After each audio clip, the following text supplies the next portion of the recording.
Dari Mazmur pasal 1 kita baca ayat yang pertama. Mazmur pasal 1 ayat pertama sampai ayatnya yang ketiga. Mazmur pasal 1 ayat pertama dan sampai ayatnya yang ketiga. Perhatikan firman Tuhan, saya baca buat kita. Berbahagialah orang yang tidak berjalan menurut nasihat orang fasik, yang tidak berdiri di jalan orang berdosa, dan yang tidak duduk dalam kumpulan pencemooh, tetapi yang kesukaannya ialah Taurat Tuhan, dan yang merenungkan Taurat itu siang dan malam. Ia seperti pohon yang ditanam di tepi aliran air, yang menghasilkan buahnya pada musimnya, dan yang tidak layu daunnya. Apa saja yang diperbuatnya berhasil. Mazmur pasal 1 ayat 1 sampai 3. Saudara, ayat 1 menjelaskan lingkup kehidupan manusia dengan 3 aktivitas: berjalan, berdiri, duduk. Ya, mungkin duduk itu aktivitas kegiatan. Kalau tidur tidak dikategori sebagai kegiatan istirahat. Di ayat 1 firman ini berkata, berbahagialah orang yang tidak berjalan menurut nasihat orang fasik. Lalu frase kedua, berbahagialah orang yang tidak berjalan, berdiri di jalan orang berdosa. Dan yang ketiga, berbahagialah orang yang tidak duduk dalam kumpulan pencemooh. Mengapa? Ahli psikologi berkata manusia adalah makhluk sosial, makhluk berkebiasaan. Oleh sebab itu manusia bisa berubah, dan lingkungan adalah satu hal yang dapat dengan kuat dan cepat mengubah seseorang.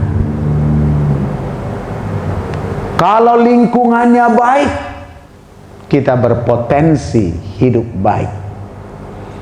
Kalau lingkungannya buruk, manusia baik itu berpotensi menjadi buruk. Maka Rasul Paulus berkata, pergaulan yang buruk merusak kebiasaan yang baik. Dan kehidupan Lot membuktikan kenyataan itu. Di mana Lot ketika bergaul dengan Abraham, hidup dengan omnya Abraham, usaha mereka berdekatan, rumah mereka berdekatan, tentu ada banyak komunitas antara Lot dan keluarganya bersama Abraham dan keluarganya. Lot sangat diberkati Tuhan dan hidup mereka baik-baik saja. Tapi ketika Lot berpisah di Kejadian pasal 13, menjauh dari Abraham, mereka memilih lembah Zoar menjadi tempat tinggal mereka, dan Abraham berpisah dengan ponakannya Lot. Apa yang terjadi? Ternyata Lot berdomisili di sekitar Sodom dan Gomora. Dan catatan Alkitab tentang pemusnahan Sodom dan Gomora, karena dosa kota itu begitu pekat. Dosa kota itu bagaikan merah, bagaikan kermisi. Dosa kota itu tidak lagi dalam toleransi Tuhan. Dan dimusnahkan kota itu, diselamatkan Lot. Tetapi istrinya, anak-anak Lot, dijelaskan oleh Alkitab, sudah keracunan mentalitas Sodom dan Gomora. Dan praktek hidup mereka seburuk orang-orang Sodom dan Gomora. Lain waktu kita akan bahas bagian itu. Tetapi apa yang dikatakan oleh firman Allah, bahwa kebahagiaan itu pilihan kita untuk menetapkan bagaimana kita hidup, berjalan, berdiri, dan duduk beraktivitas dengan siapa dan bagaimana di lingkungan yang bagaimana, adalah pilihan bijak yang menjadikan kita bahagia. Jadi jangan bilang Tuhan yang berikan kebahagiaan. Ya, ada benarnya, tetapi menjadi bahagia adalah pilihan-pilihan kita berdasarkan tuntunan kebenaran firman Allah. Di tempat kita berjalan itu aktif, ya, bisa pindah dari satu tempat ke tempat lain kalau berjalan, kecuali jalan di tempat. Tapi kalau berjalan di sini sekarang, sebentar lagi di tempat lain, sebentar lagi di tempat lain. Bisa berjalan jalan kaki, bisa berjalan naik motor, bisa berjalan dengan angkutan, bisa berjalan dengan mobil sendiri. Artinya aktivitas yang berpindah. Dan kita akan bertemu dengan komunitas demi komunitas dalam aktivitas berjalan itu. Kita bisa berjalan sendirian, kita bisa berjalan dengan orang-orang baik, tapi juga bisa di belakang kita orang yang tidak baik berjalan bersama kita, atau sekumpulan berjalan dengan kita, atau kita di satu tempat ngopi dengan mereka-mereka yang berkebiasaan buruk. Pindah dan berdiri berarti aktivitas di satu tempat dengan orang-orang tertentu. Kalau dia disebut orang berdosa, orang-orang yang bersepakat berdiri dalam pendirian orang berdosa, lalu duduk dalam kumpulan pencemooh. Duduk itu sudah sebuah kenyamanan bersama, sudah saling menerima, sudah saling sepakat, sudah seia sekata. Udah duduk-duduk sih. Oke. Dan ini semua lingkungan kehidupan kita yang membentuk kita menuju bahagia atau cilok. Nah, malam ini kita mau lihat satu keluarga pilihan Allah, namanya Nuh. Di antara orang sezamannya, semua orang tak beres, tetapi bagaimana akhirnya Nuh berkenan kepada Allah dan dipilih, dipakai, dan diselamatkan oleh Allah. Kejadian pasal 6 ayat 1 sampai ayatnya yang ke-8. Buka lagi Alkitabnya, kita berangkat dari Mazmur pasal 1. Pasal 6 ayat 1 Kejadian sampai ayat 8. Ketika manusia itu mulai bertambah banyak jumlahnya di muka bumi, dan bagi mereka lahir anak-anak perempuan, maka anak-anak Allah melihat bahwa anak-anak perempuan manusia itu cantik-cantik, Lalu mereka mengambil istri dari antara perempuan-perempuan itu, siapa saja yang disukai mereka. Berfirmanlah Tuhan, Rohku tidak akan selama-lamanya tinggal di dalam manusia, karena manusia itu adalah daging, tetapi umurnya akan 120 tahun saja. Pada waktu itu orang-orang raksasa ada di bumi, dan juga pada waktu sesudahnya, ketika anak-anak Allah menghampiri anak-anak perempuan manusia, dan perempuan-perempuan itu melahirkan anak bagi mereka. Inilah orang-orang yang gagah perkasa di zaman purbakala, orang-orang yang kenamaan. Ketika dilihat Tuhan bahwa kejahatan manusia besar di bumi, dan bahwa segala kecenderungan hatinya selalu membuahkan kejahatan semata-mata, maka menyesallah Tuhan bahwa Ia telah menjadikan manusia di bumi, dan hal itu memilukan hatinya.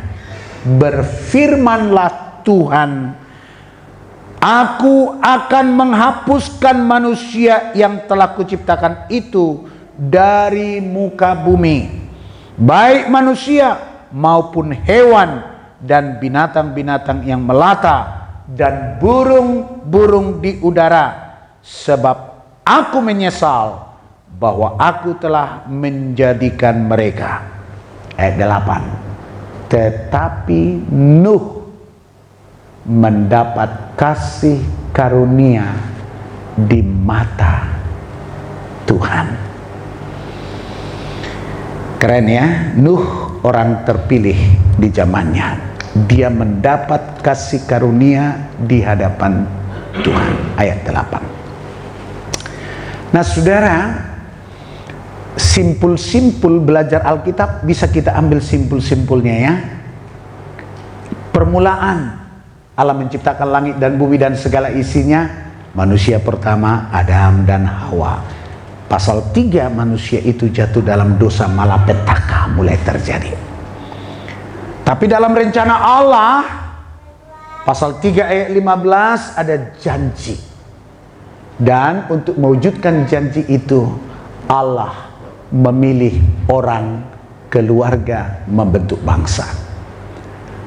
Orang pertama, keluarga pertama yang dipilihnya setelah Kain dan Habel ada konflik dan pembunuhan adalah peristiwa pasal 6. Allah membinasakan semua yang hidup, tetapi memilih Nuh dan keluarganya meneruskan sejarah kehidupan. Sesudah Nuh, anaknya 3, Sem, Ham, dan Yafet. Istrinya tidak sebut namanya, tetapi mereka beranak cucu. Sampai di pasal 9, pasal 10, teknologi begitu tinggi dan kecanggihan manusia, tetapi disertai kepongahan dan kedurhakaan. Akhirnya apa? Allah ingin merekonstruksi kembali alam semesta dan manusia ciptaannya itu, sebab mereka telah mendirikan menara Babel mencari nama, ingin menyamai Tuhan, dan Allah menyerahkan manusia itu ke seluruh bumi. Tapi dikala itu bumi baru satu, air sendiri namanya laut, daratan sendiri luas sekali, tidak ada banyak benua, tidak ada pulau-pulau. Waktu itu.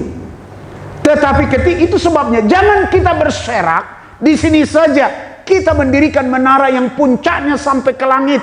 Apabila menurut sejarah nenek moyang Allah ingin menghukum kita lagi dengan mendatangkan air bah, kita naik ke puncak menara. Kalau airnya naik lagi sampai ke atas, kita tarik Tuhan supaya tenggelam bersama-sama. Durhaka manusia, teknologinya maju, kedurhakaannya luar biasa. Akhirnya Tuhan menyerahkan manusia ke pulau-pulau dan benua. Tapi belum ada pulau, belum ada benua.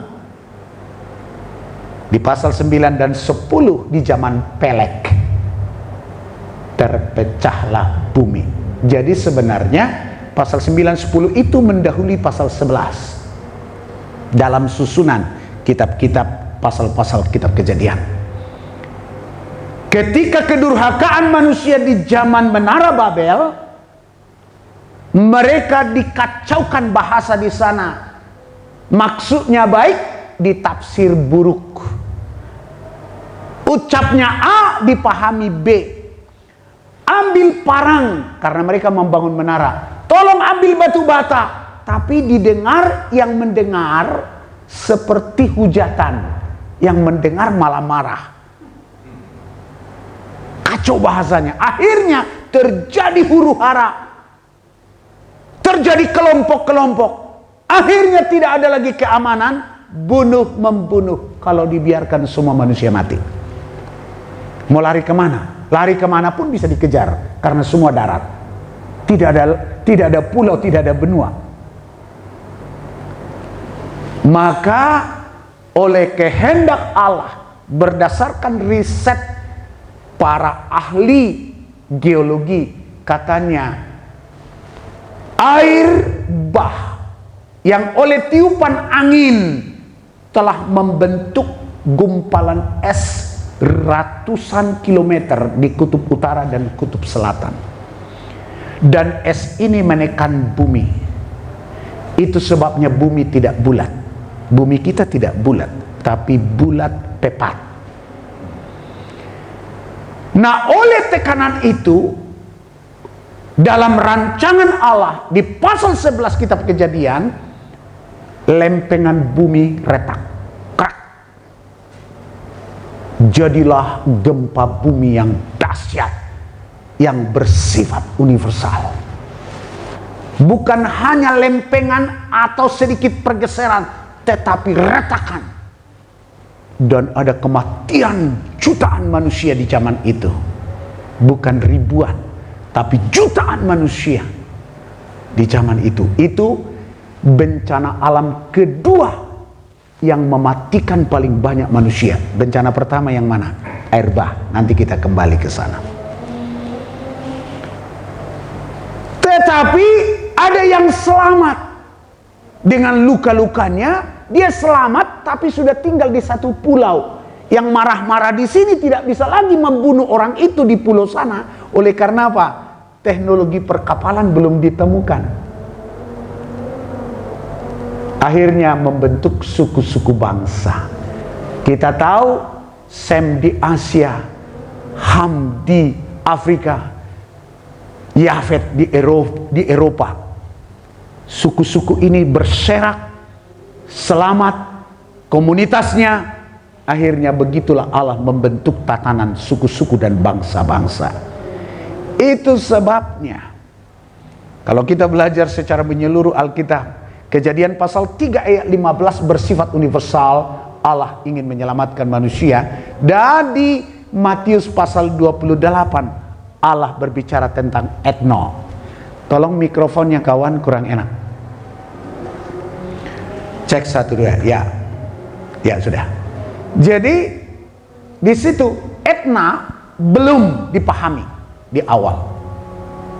Tetapi ketika retakan bumi, perpisahan pembentukan benua dan pulau-pulau di pasal 9-10 yang adalah tindak lanjut pasal 11 Menara Babel, manusia terselamatkan. Tapi menjadi ada suku Jawa.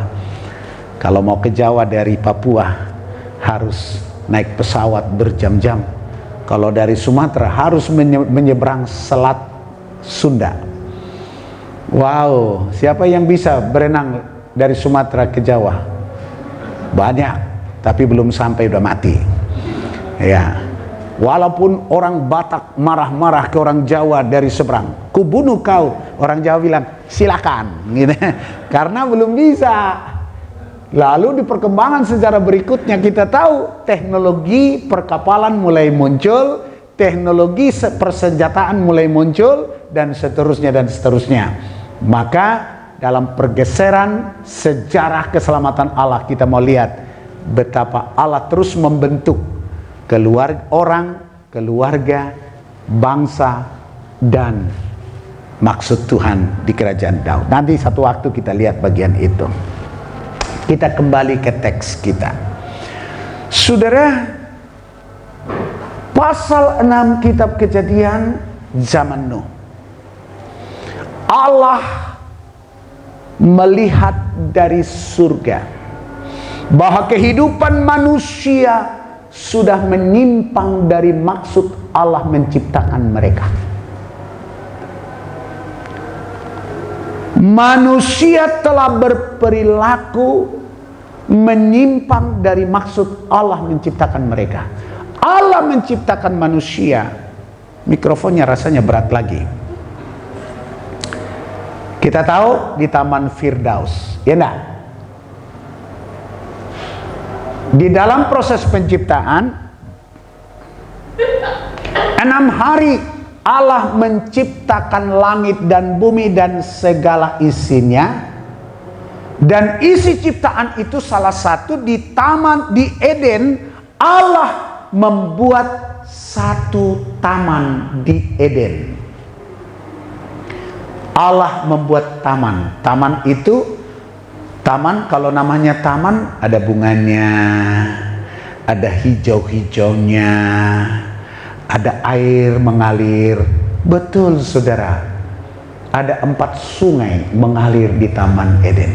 Bagus sekali, tapi penghuninya belum ada.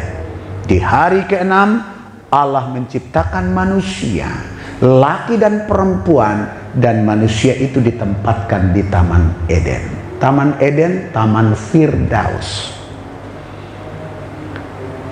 Manusia ciptaan itu diciptakan beda dengan lainnya untuk tujuan yang istimewa, agar dapat bersekutu dengan Allah. Itu sebenarnya manusia diciptakan dan diberikan roh, nafas kehidupan, tidak seperti binatang atau ciptaan lainnya, tapi manusia itu diberikan akal, pikiran, dan nefas Allah. Maka Adam dan Hawa punya persekutuan yang baik dengan Tuhan. Kalau menurut beberapa catatan dalam teks, nampaknya sore hari angin sepoi. Tidak ada angin kencang, apalagi angin puting beliung.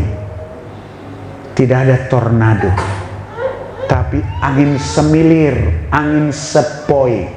Allah biasa bersekutu dengan manusia itu dengan harmoni. Tapi satu waktu di Kejadian pasal 3, Adam dan Hawa telah ditipu dan diperdaya oleh iblis, si ular.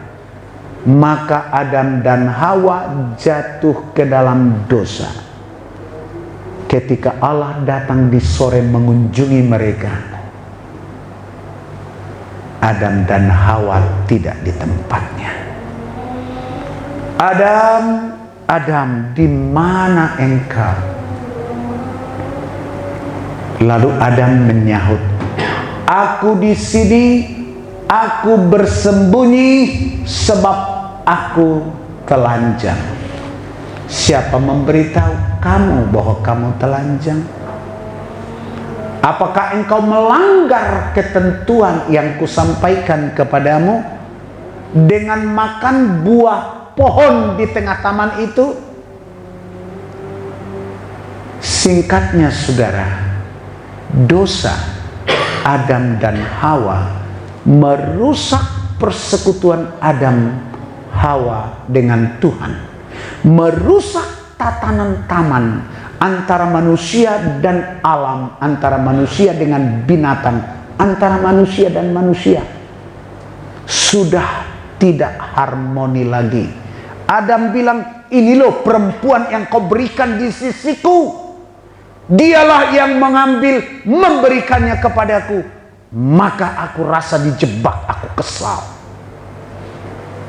Adam salahkan Tuhan dan salahkan perempuan. Betulkah Hawa? Ular yang itu loh. Hawa salahkan ular. Artinya apa? Oleh dosa, hubungan harmoni manusia dengan Allah rusak. Hubungan manusia dengan manusia rusak. Bahkan hubungan manusia dengan dirinya sendiri rusak. Hubungan manusia dengan ciptaan lainnya. Dulu tidak diciptakan binatang buas. Sekarang ada king cobra. Mau dicokot, langsung cekot-cekot. Ada binatang buas. Manusia dulu harmoni dengan manusia lain, tapi sekarang ada manusia buas. Katanya orang kaya mau makan di mana, lama-lama dia bertanya mau makan siapa. Buas ya. Tipu menipu, khianat mengkhianati, amarah, kebencian, ego mulai timbul di sana. Yang kedua, kita lihat begitu dosa masuk ke dalam kehidupan manusia, manusia menjauh dari Allah. Dan itu sudah ukuran umum, universal. Kita yang melayani tahu itu. Yang paling gampang disalahkan gereja, pendeta, pelayan, kurang ramah. Padahal kamu yang menyimpan dosa. Kita udah tahu itu. Hanya kita berdoa, Tuhan tolonglah. Semua pelayan diteguhkan sabar. Kita doakan. Pelayan juga sama. Mengabaikan pelayanannya karena dia ada menyimpan dosa. Pada umumnya begitu. Sudah dari dulu pola itu terus sampai akhir akan terlihat. Orang-orang terpelajar, orang-orang berpengalaman nanti akan pandai membungkus dosa dan kelemahannya dengan apa yang disebut dosa tingkat tinggi, namanya kemunafikan. Dosa tingkat tinggi itu dosanya para Farisi. Dia bungkus kelemahannya dengan doa yang panjang. Dia bungkus kelemahannya. Tapi orang kaya juga nggak kalah. Dia bungkus dosanya dengan persembahan yang banyak. Orang miskin juga nggak kalah, namanya juga orang berdosa. Dia bungkus kekurangannya dengan, ya kami sih orang miskin, lalu mau apa? Wah, semua akarnya sama, dosa. Maka Allah ingin menyelesaikan dosa itu. Kejadian 3 ayat 15.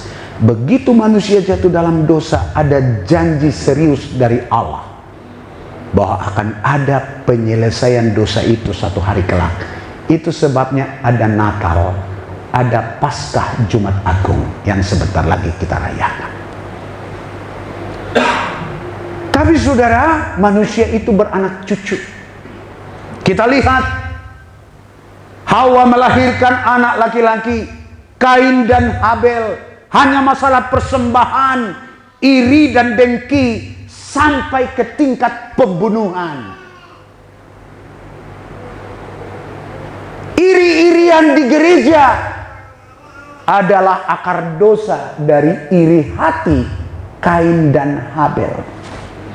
Iri-irian di pelayanan, iri. Ya kan? Temanmu lebih pandai dari kamu. Temanmu lebih bagus tampilannya. Iri. Tapi orang yang ditebus, yang hidupnya diselamatkan, mengalami pembaharuan akal budi, kalau temannya bagus, dia bilang, bagus pelayananmu, saya diberkati. Terima kasih khotbahnya, sangat memberkati. Tapi kalau temannya lebih bagus, ini daging. Akhirnya Habel dibunuh. Saudara kandung, sebapa seibu, bukan tiri, karena dosa.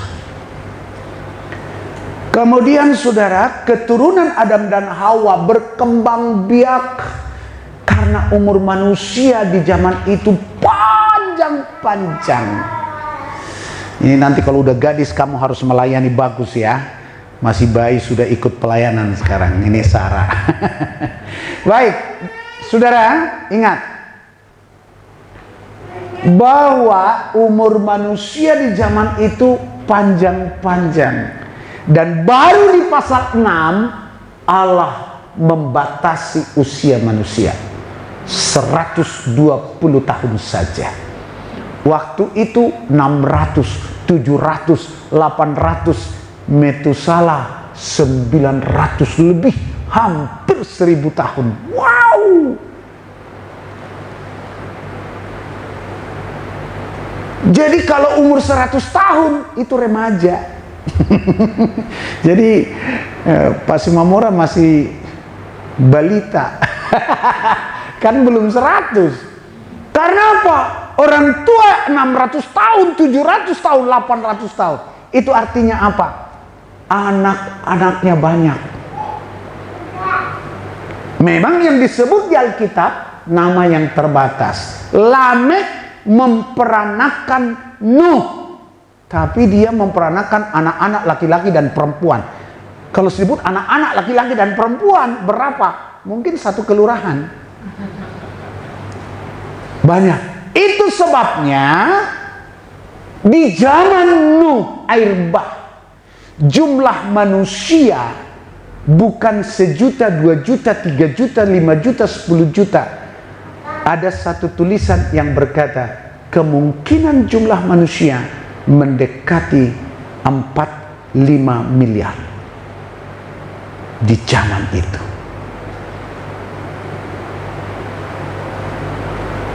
Kenapa? Tanah subur belum dirusak oleh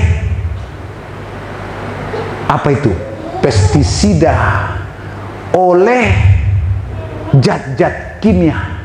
Belum dirusak plastik, belum dirusak polusi lingkungan dan segala macam. Jadi subur, makanan banyak, sehat. Itu sebabnya umur panjang, kerjanya beranak melulu. Sayur, tanam sayur jarak-jarak, yang penting sudah ada bekas sentuhan keluarga A, itu milik mereka. Padahal umur orang tua gak sampai 100 tahun, anaknya belasan. Jadi banyak manusia. Tapi ketika Allah menilik bumi, bumi rusak akhlak dan moralitasnya. Kalau kita baca teks kita, berulang kali digambarkan oleh teks kita, pasal 6 ayat 1 sampai 8, betapa Allah kecewa melihat kehidupan manusia itu. Dibilang Allah menyesal, Allah hatinya pilu melihat kehidupan manusia itu. Apa yang digambarkan dalam kehidupan manusia? Arogansi, kesewenang-wenangan, hedonisme, penumpahan darah, keserakahan terjadi di sana. Di sini dikatakan anak-anak, ketika apa dikatakan? Pada waktu itu orang raksasa ada di bumi.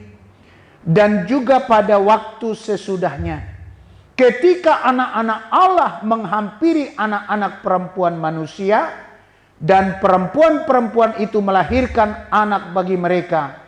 Inilah orang-orang yang gagah perkasa di zaman purbakala, orang-orang yang kenamaan. Ada 3 tafsiran. Tafsiran pertama, siapa itu anak-anak Allah? Dikatakan anak-anak Allah. Ada menafsir, ini kemungkinan manusia setengah dewa yang mendapat seperti titisan dewa. Mereka penguasa dan menentukan sikap mereka sendiri, bukan orang lain. Maka mereka dapat dengan sewenang-wenang menikahi gadis-gadis keturunan manusia biasa. Pokoknya dikatakan di sini apa yang mereka suka. Tetapi saya tidak bisa paham apakah manusia setengah dewa yang dimaksud itu bisa berketurunan dengan manusia biasa. Mungkin mistisisme seperti di dongeng-dongeng nenek moyang kita bisa terjadi. Tapi yang kedua,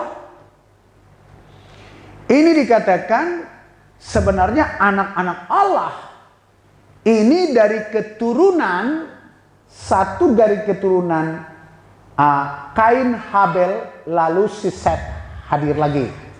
Kemudian keturunannya, ada satu garis keturunan yang diambil oleh Allah, tapi di samping keturunan ini adalah keturunan-keturunan yang mewarisi genetik istimewa, dan mereka memang subur dan biasanya pandai-pandai. Merekalah yang menguasai kota-kota. Oleh karena menguasai kota-kota, mereka menguasai harta dan kekayaan. Oleh karena mereka menguasai harta dan kekayaan, makanan mereka enak-enak, maka layaklah mereka menjadi tambun-tambun besar-besar seperti raksasa. Tapi ada penafsiran yang ketiga. Ini manusia biasa karena kemurahan alam, pernikahan, lintas budaya atau lintas genetik bisa membuat keturunan kuntet atau keturunan menjadi tambun. Saya kira itu lain waktu kita bisa teliti. Tetapi yang Allah perhatikan ketika teknologi kemajuan dicapai oleh manusia itu, tapi juga seiring dengan itu kerusakan akhlak manusia.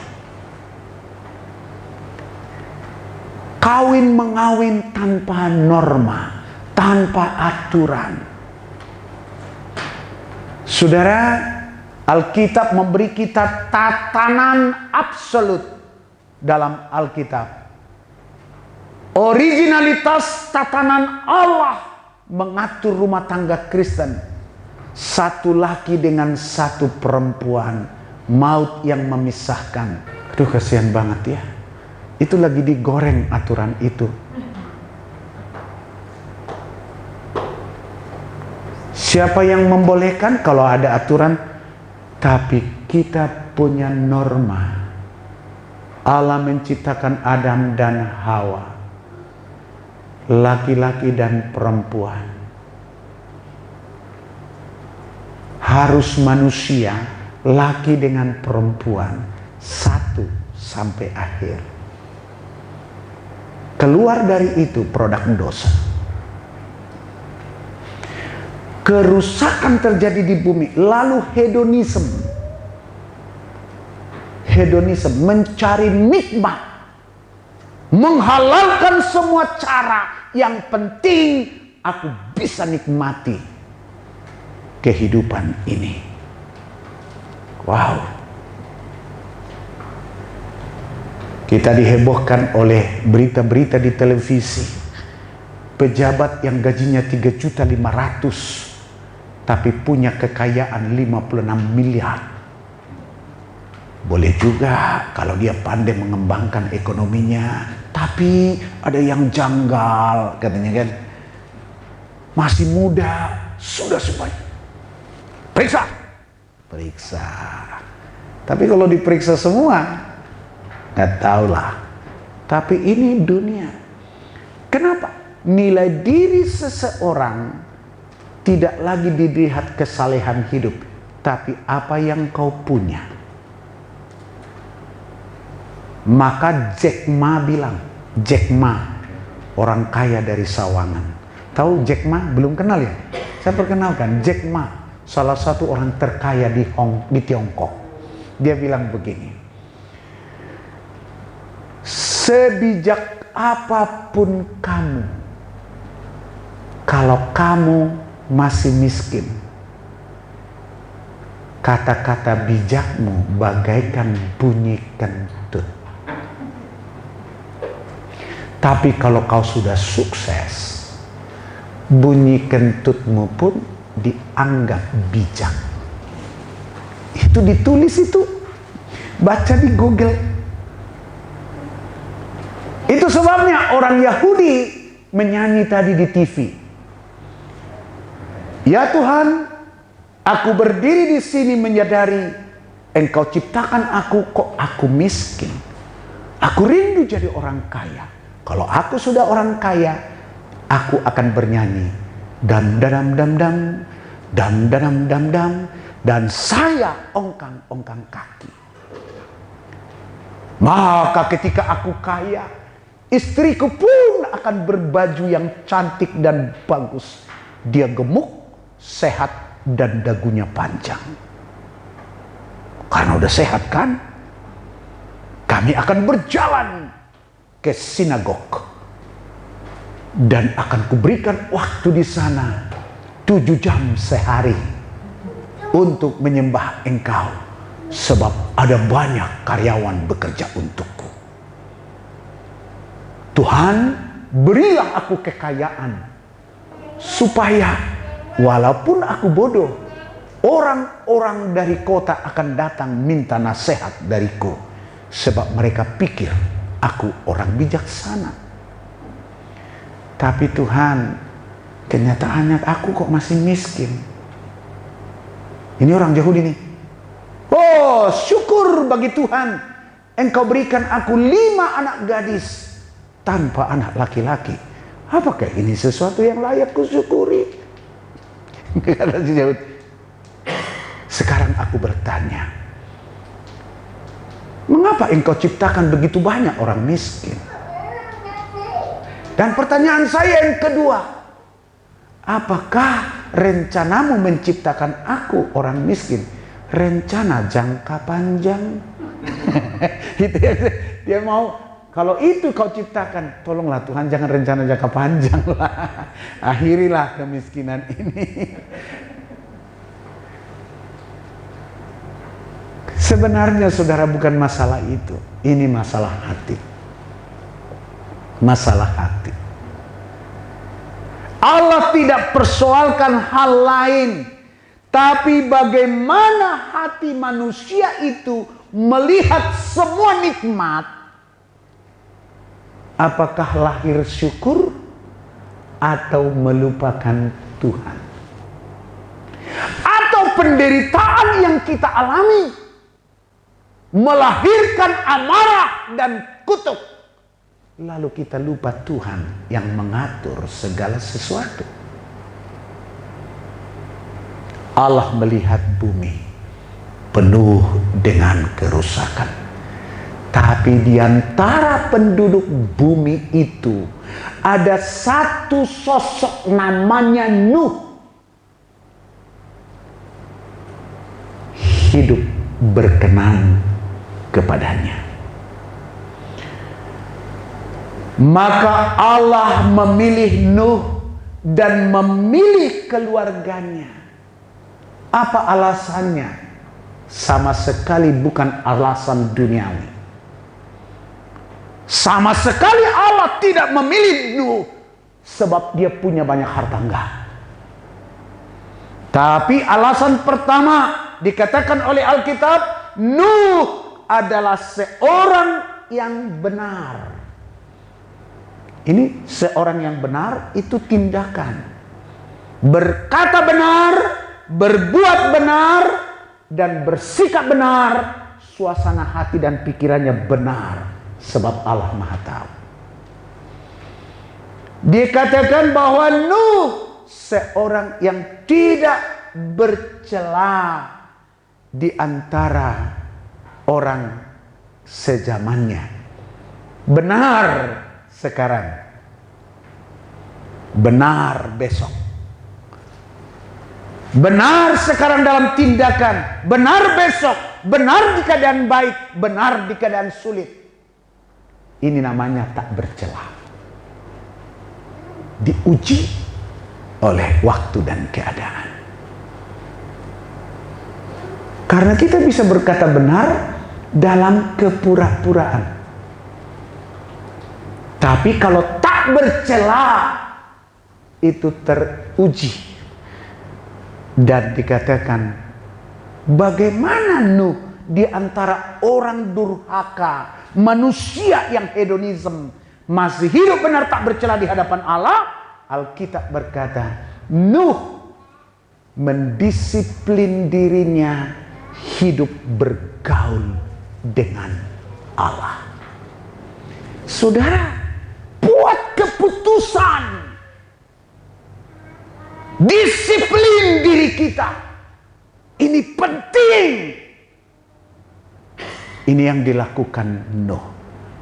Dia berketetapan untuk hidup bergaul dengan Allah.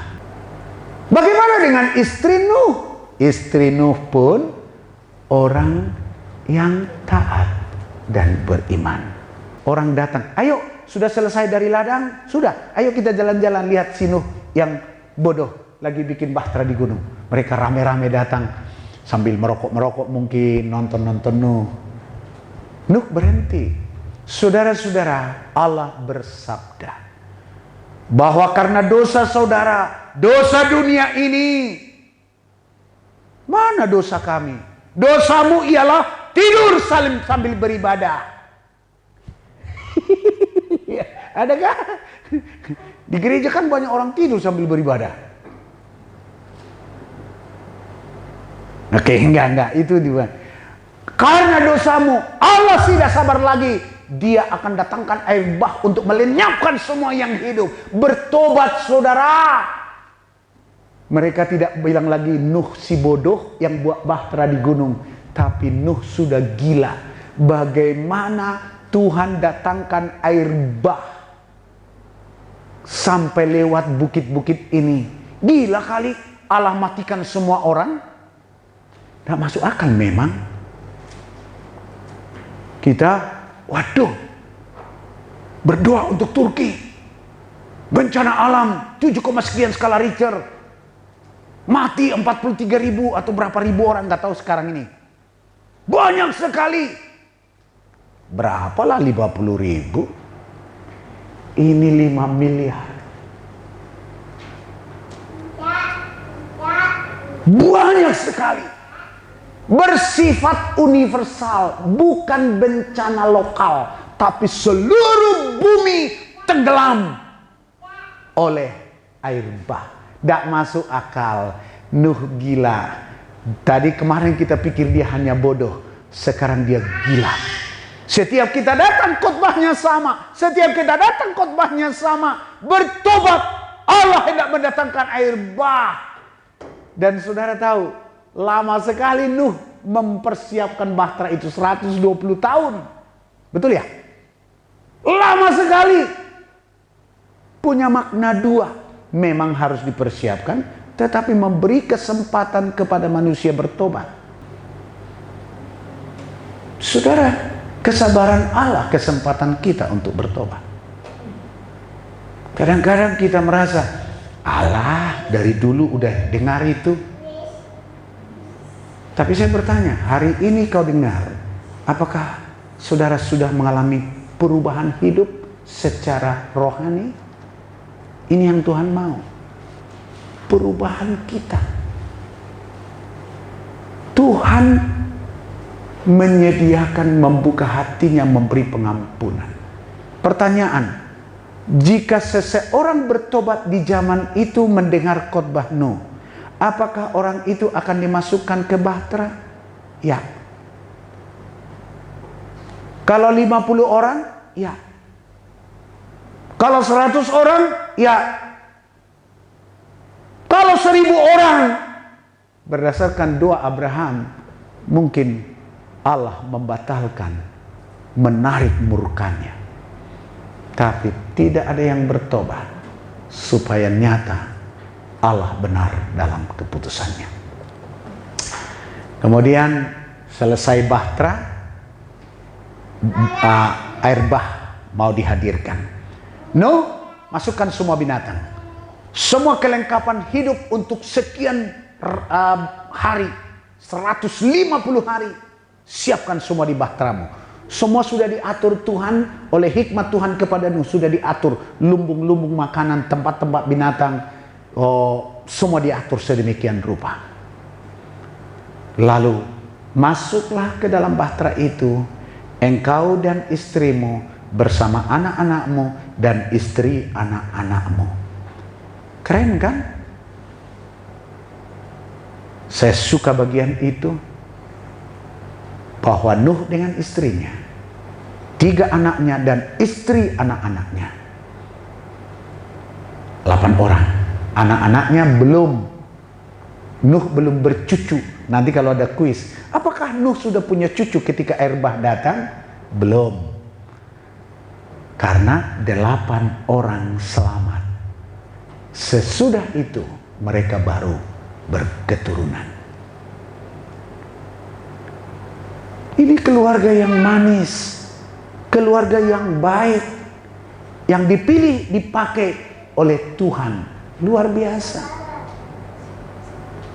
Saya berasa ini adalah kerinduan semua keluarga Kristen.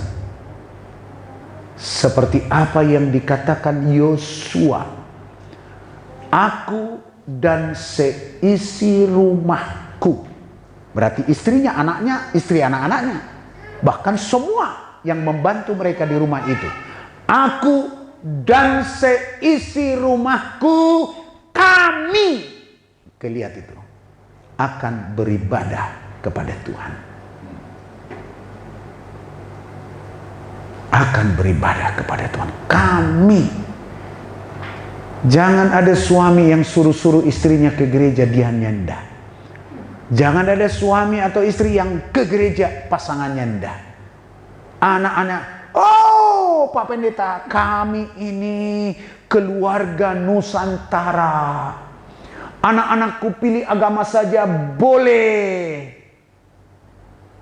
Saya bilang Bapak bodoh. Dari perspektif Alkitab, bodoh. Sebab apa? Tidak semua agama sama. Karena kekristenan bukan sekedar agama, tetapi adalah jalan keselamatan dan hidup. Yesus berkata, tidak seorang pun sampai ke surga kalau tidak melalui aku. Yesuslah jalan satu-satunya. Tidak ada yang lain. Memang di Turki, zaman Paulus Antioquia, orang yang percaya Yesus juru selamatnya disebut, dipanggil Kristen. Karena Yesus Kristus. Itu si Kristen, artinya pengikut Kristus. Lama-lama label itu kita tempel kepada diri kita. Kami orang Kristen, artinya pengikut Kristus. Jadi bukan agama, tapi iman kepada Sang Juru Selamat yang mati tebus dosa dan salah kita. Siapa yang percaya beroleh hidup yang kekal, yang tidak percaya binasa. Ini sangat eksklusif. Itu sebabnya kita harus rindukan keselamatan Yerusalem kita. Saya berdoa untuk anak-anak gadis kami di gereja ini. Tuhan memberi engkau jodoh laki-laki yang takut akan Tuhan, yang beriman kepadanya dan bertumbuh di dalam kasih karunia-Nya. Dijauhkan Tuhan kamu dari godaan tipu daya laki-laki yang menyesatkan. Saya berdoa untuk para pria muda di gereja ini. Tuhan menuntun engkau menemukan jodohmu, wanita yang takut akan Tuhan.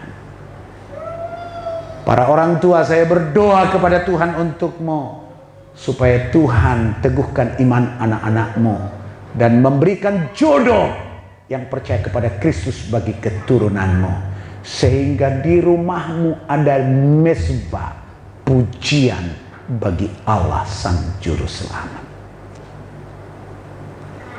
Saudara, zaman ini zaman yang sudah rusak karena dosa, sama seperti zaman Nuh. Hati-hatilah, jangan terperangkap dengan pergaulan bebas, dengan konsep pikir ilah zaman dunia ini. Jangan terbawa-bawa ke arus kehidupan mereka, sebab Tuhan memanggil engkau menjadi garam dan terang. Kita bukan dipengaruhi, tapi Tuhan mau kita menjadi sebuah pengaruh. Kita harus berani tampil berbeda dari dunia ini, sebab kita dari Allah. Seperti Nuh tampil beda dengan manusia sezamannya. Mungkin mereka bilang kau aneh. Tukang ojek kok gaya banget, ndak merokok, ndak minum, ndak kakek. Ya memang beda. Bisa kerja di mana saja, tapi kita beda. Di penjara beda dengan tahanan lain. Seperti Yusuf bantu keluarga Potifar, beda dengan pengurus keluarga yang lain. Seperti Yusuf menjadi raja, menteri, perdana menteri, beda dengan penguasa lain. Tuhan mau kita berbeda. Pengaruh hidup Nuh kepada istri dan anak-anaknya, dan istri anak-anaknya adalah teladan bagi setiap ayah dan ibu di gereja ini. Kita perlu membawa pengaruh hidup kita yang baik bagi keturunan kita, supaya mereka beriman kepada Kristus. Rahasianya ialah hidup bergaul dengan Allah lewat doa, lewat baca firman Tuhan. Ibadah jangan terpaksa ya Bapak Ibu. Ini harus jadi nikmat. Nikmat beribadah kepada Tuhan. Dan jangan pernah menjauh daripadanya. Buat keputusan. Di semua kegiatanmu, jadikan beribadah satu momentum penting, di mana engkau menghampiri Tuhan. Tuhan Yesus memberkati jemaatnya, dan biarlah kita sungguh hidup bergaul dengan Tuhan. Kita berdoa.